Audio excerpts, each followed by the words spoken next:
ले फोन है। हेलो, तुम्हारा एडवोकेट बोल रहा हूँ। सर बोलो ना सर। तुमने न्यूज़ देखी? पुलिस वाले गुंडों को कुत्ते की तरह मार रहे हैं। पूरा शहर खून से रंगा हुआ है। आज का एनकाउंटर प्लान एनकाउंटर नहीं था, सेल्फ डिफेंस था। मुझे अपने शहर को जुर्म से मुक्त करना है। ये तो शुरुआत है, वो वक्त भी आएगा जब इस शहर के लोग क्राइम की स्पेलिंग तक भूल जाएंगे। बेटा कुछ भी हो जाए तुम लोग यहाँ मत आना। अपना ख्याल रखना, ठीक है? ठीक है सर। अरे तू टेंशन का पाल रहा है? वो अभी कभी गांव में नहीं आएगा। शहर के छटे हुए बदमाश गांव में आके छुपते हैं। अच्छा, ये गांव का गुंडा था ना, शहर में जाके छुपेगा। ऐसा क्या? हाँ, टेंशन मत ले। सब लोग कान खोल के सुन लो। आज हम लोग वापस जा रहे हैं। अभी जितना ठूसना है उतना ठूस लो बे। रास्ते में कुछ नहीं मिलेगा खाने को। ए सुल्तान, खाना खाना यार। नरिया, रस्सा डाल थोड़ा। मैंने सुना तुम लोगों का बहुत बड़ा परिवार है। हाँ। एक महीने में कितने का खाना खा जाते हो? 10-15 हजार का। लेकिन क्यों पूछा? मेरी अगर इतनी बड़ी पलटन होती तो मैं अनाज नहीं खरीदता। अच्छा, बल्कि उतने पैसों से मैं 10 गांव के लोगों को 3 टाइम का खाना बिठा के खिलाता। क्या सीनियर सिटीजन होके बकवास कर रहे हो चाचा? पर वो कैसे? मैं सब लोगों को खेती बाड़ी में लगा देता। थोड़े खेत में गेहूं की खेती करता और 1 एकड़ में चावल उगाता। थोड़े में सब्जी उगाता, थोड़े में दाल उगाता, थोड़े में आलू टमाटर उगाता, थोड़े में केले। पर ये होगा कैसे? हम में से किसी को भी खेती बाड़ी नहीं आती। बेटा हम हिंदुस्तानी हैं, खेती तो हमारे रग रग में बसी हुई है। बस जमीन में बीज फेंको, पौधे तो अपने आप निकल के फल देने लगेंगे। जब एक दाना बोओगे बेटा तो उसमें से 70 दाने निकलेंगे। हिम्मत करके तो देख। आप सब लोग शांत हो जाइए। जब मैंने गांव की समस्या भैया जी को बताई तो पता है उन्होंने क्या कहा था? मुझे रुपया पैसा कुछ नहीं चाहिए, बल्कि खेतों में उगा हुआ एक मुट्ठी अनाज चाहिए। ये उनका बड़कपन था। अब हमारा भी ये फर्ज बनता है कि हम अपने खेतों का आधा अनाज उन्हें दे दें। क्यों बेटा, तुम खुश हो ना? मैंने सुना तुम लोग आज वापस जा रहे हो। हैं? तुम लोगों को कुछ और चाहिए तो बिना झिझक मांग लेना। भाई मक्खन जैसा मौका है, जाके उसकी बेटी का हाथ मांग लो। जाओ जाओ जाओ, बिंदास बिंदास। हाँ हाँ, समझा दिया। बस बस बस। इतना प्यार देने के लिए आप सभी का शुक्रिया। जब तक मेरे बाबा इस दुनिया में थे, इन सब ने खून खराबा किया है, जो मुझे बिल्कुल पसंद नहीं था, पर वो इनकी मजबूरी थी। मुझे लगता था बुराई को प्यार से खत्म किया जा सकता है, लेकिन हर बार ऐसा नहीं होता। सही कहा। आपको याद है, सालों पहले विज्ञान और खेतीबाड़ी का सफर एक साथ शुरू हुआ था, लेकिन यहां आके एहसास हुआ कि विज्ञान तो बहुत आगे निकल गया है, पर खेतीबाड़ी कहीं पीछे छूट गई। और इस बात पे किसी ने ध्यान नहीं दिया, मैंने भी नहीं। मैं ये सोचता था कि अनाज खरीदने के लिए सिर्फ पैसे की जरूरत होती है,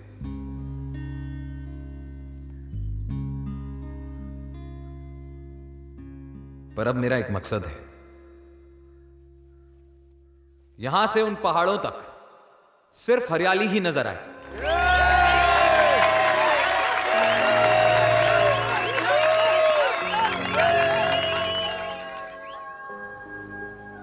यहां के उगे हुए चावलों से मेरी शादी का खाना बनेगा।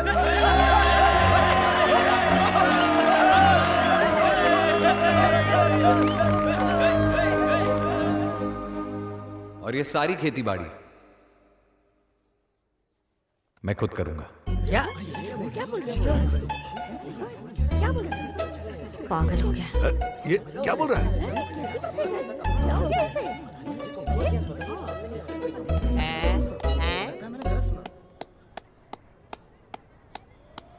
तुम लोग नहीं समझे ना? क्या? तुम्हारी ही भाषा में समझाता हूं। मैं और मेरे सारे भाई लोग 5 महीने तक इसी गांव में रहेंगे और आप लोगों के साथ मिलकर खेतीबाड़ी में आप लोगों का हाथ बटाएंगे। खेती करने बोल रहा है? ये क्या बोला, बताना। बोला खेती बाड़ी करो। तुम लोग खुश हो ना? हाँ? अरे कुछ भी बोल रहा है। हम लोगों से नहीं होगी खेती बाड़ी। क्या सोच रहे हो, हमसे हल नहीं चलेगा? मस्के की तरह चलेगा। तो आप लोग हमें अपना बच्चा ही समझिए और 5 महीने के लिए अपनी जमीन हमें खेतीबाड़ी करने के लिए दीजिए।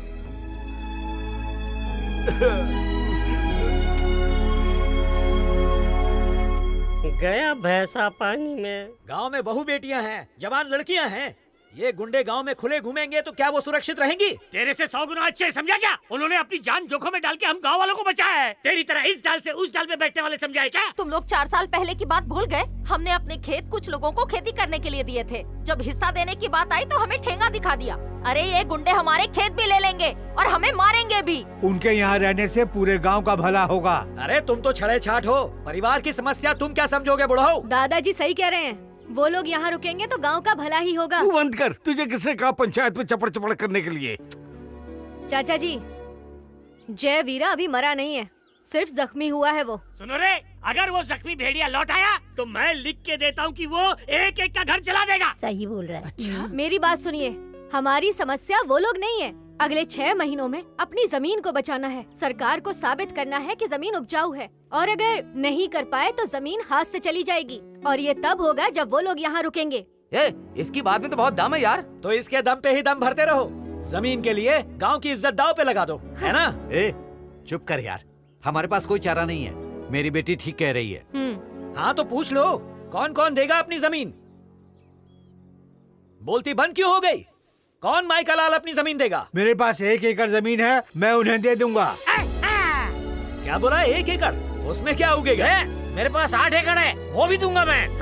मैं भी तैयार हूँ। मैं भी दूंगी अपनी जमीन। मैं भी तैयार हूँ। देख सुल्तान, अगर तू खून बहाने बोलेगा ना, खुशी से बहाएगा। खेत में पसीना बहाने को बोलेगा ना, ये अपने से नहीं होगा। वो क्या है ना सुल्तान भाई, जब तक अपन लोग राडा नहीं करता है ना, अपने लोग का खाना नहीं बचता है। हाथ काटना होए, गला काटना होए, या बॉडी में से दिल गुर्दा निकालना होए, ओनली 15 मिनट में हो जाएगा। मर्डर करने के बाद 2 रोटी और 2 बोटी मिल जाए तो लाइफ सेट। अपना हाथ बैठ गया है, काहे को धंधा चेंज करने का। समर भैया, क्या बात बोली है आपने? इधर आइए। भाषण दिया ना, अब राशन ले। अपनी तो निकल पड़ी। अबे समर राम भाई, इज्जत से नाम लो ना। अगर मेरे सवाल का सही जवाब दिया ना तो जिंदगी भर तुझे इज्जत से बुलाऊंगा। हाँ तो चल बता, कद्दू जो है वो जमीन पे उगता है या पेड़ पे उगता है? कद्दू कहाँ उगता है? बोल दे, आने दे, आने दे। वो जमीन पर नहीं उगता है, तो वो पेड़ पर उगता है। समझा जरा कैसे? सुल्तान, ककड़ी, नींबू और मिर्ची ये वजन में हल्के होते हैं, इसलिए जमीन में उगते हैं। लेकिन ये कद्दू का बच्चा मेरी तरह वजनी होता है, इसलिए पेड़ पे उगता है गुरु। 1 नंबर। तो तूने कद्दू को पेड़ पे उगते हुए देखा है, तो तुम लोग खून तो बहा सकते हो लेकिन पसीना नहीं। तुम सब खा खा के कद्दू जैसे हो गए हो, लेकिन ये नहीं पता कि कद्दू उगता कहाँ है। और इज्जत चाहिए ना कहीं का। कान खोल के सुनो, जो मैं कह रहा हूं वो करना पड़ेगा। अब से हम सब खेती बाड़ी करेंगे। और जिसको भी ये मंजूर नहीं है, तो जैसा कि अब तक होता आया है, इस बात का फैसला भी हम लड़ाई से करेंगे। तो आ जाओ और मुझे लड़ाई के मुकाबले में हरा दो, फिर तुम जो बोलोगे मैं करूंगा। सुल्तान, ये तू कैसी बातें कर रहा है? ऐसा मत कर। अब तो ये होकर रहेगा। सुबह 5 बजे सब तैयार रहना। मतलब आधी रात? सबके लिए, हम सबकी भलाई के लिए। क्या कहा? कल तक मुझे लगा था कि हम 5 महीने में घर वापस लौट जाएंगे, लेकिन अब लगता है कि खेती बाड़ी इन्हें एक नई जिंदगी देगी। कल के ये गुंडे एक मेहनती किसान बन जाएंगे। किसान बन जाएंगे? ये लोग मेरी टांग खींच रहा है क्या? बेटा, तू दिन में सपने देख रहा है, ये नहीं हो सकता। वो नहीं सुधर सकते। वापस चलते हैं सुल्तान। बिगड़े हुए इंसान को सुधरने के लिए थोड़ा सा वक्त लगता है। अगर ये लोग सुधर गए तो मुझे लगेगा मैंने भाई का फर्ज निभा दिया। चाचा, मुझे 5 महीने का वक्त दीजिए। इन्हें नहीं सुधार सका तो सब कुछ छोड़ के हमेशा के लिए मुंबई चला जाऊंगा। तेरे को क्या लगता है वो मान जाएंगे? उन लोगों को ऐसा लगता है कि ये सब मैं एक लड़की के लिए कर रहा हूं। जिस दिन वो सुधरेंगे, खून खराबा बंद करके एक अच्छा इंसान बनेंगे, तब उन्हें एहसास होगा कि ये सब मैंने किसके लिए किया है। ये मुश्किल है पर नामुमकिन नहीं है चाचा।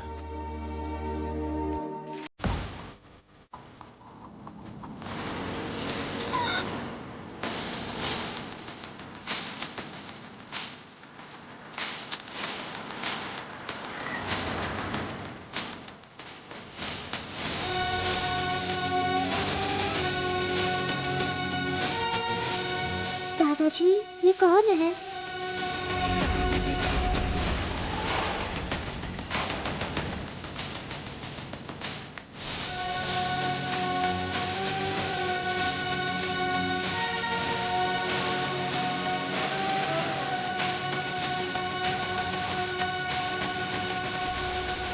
दादा, सुल्तान भैया आए।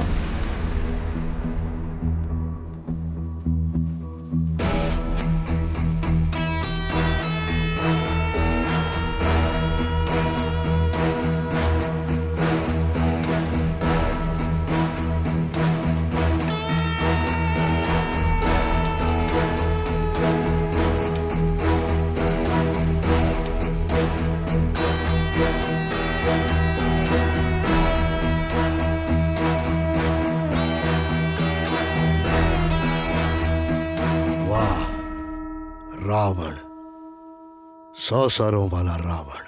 जब जयवीरा ने तेरे बारे में बताया, मुझे यकीन नहीं हुआ। मैं भी तो रावण ही हूं, लेकिन मेरा बस एक ही सर है। लेकिन कोई बात नहीं, अगर तुम्हारी जेब में पैसे हो तो 100 सर की क्या औकात, 1000 खरीद सकते हैं। इसलिए पैसा सब कुछ है। ये भूखे लोग तुझे क्या देंगे? मेरे साथ आया, सोने में तोलूंगा। अब से तू और तेरे ये सारे गुंडे मेरे लिए काम करेंगे। अनाज तो दूर, एक सूखी घास भी नहीं उगनी चाहिए। ये सब गुंडे नहीं हैं, मेरे भाई हैं। सॉरी, सबको मुंह मांगी कीमत दूंगा। उसके बदले ये जमीन और वो पहाड़ मुझे चाहिए। तुम सब मेरे लिए काम करोगे।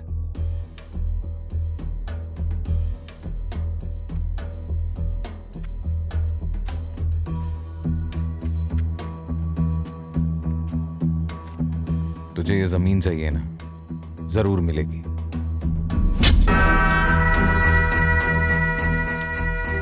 सिर्फ दफन होने के लिए। अक्लमंद और ताकतवर लोग दुश्मनी नहीं पाला करते। तेरे मुंह बोले भाइयों को एक एक करके कम कर दूंगा। अगली बार जब आऊंगा, शराफत घर छोड़ के आऊंगा। Subscribe to Gold Mines Play only on Prime Video.